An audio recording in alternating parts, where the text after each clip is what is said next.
ہم ان کاموں میں پڑ جاتے ہیں، ہمیں وہاں سے پیسہ تو آتا نظر آ رہا ہوتا ہے، وہاں سے ہمیں جو ہے وہ انکم بھی نظر آ رہی ہوتی ہے، لیکن اس سے جو نقصان کھڑا ہو رہا ہوتا ہے اس کا اندازہ آپ کو نہیں ہو رہا ہوتا۔ اور یہ میں اٹل اور بالکل بلا شبہ یہ کہہ رہا ہوں کہ جو بندہ اللہ کے ساتھ جنگ مول لیتا ہے، یعنی وہ حرام کھاتا ہے، وہ حلال پر حرام کو ترجیح دیتا ہے، وہ زندگی میں سکون نہیں پا رہا ہوتا۔ اس کے پاس مال بہت بڑھ جاتا ہے لیکن اس میں برکت نہیں رہتی ہے، وہ ایسے خرچ ہوتا ہے جیسے آپ یہ کہہ لیں کہ پانی بہتا ہوا جو ہے وہ سب کچھ بہا کے لے جاتا ہے، اسی طرح سے اس کا مال بھی ضائع ہو رہا ہوتا ہے۔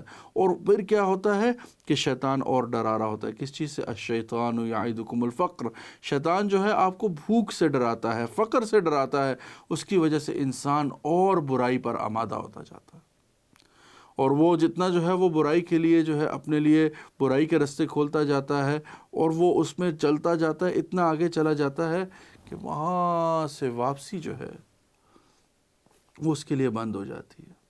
اور یہ اللہ کا عذاب علیم ہے کہ انسان کے لیے اگر اللہ واپسی کا راستہ بند کرتا ہے۔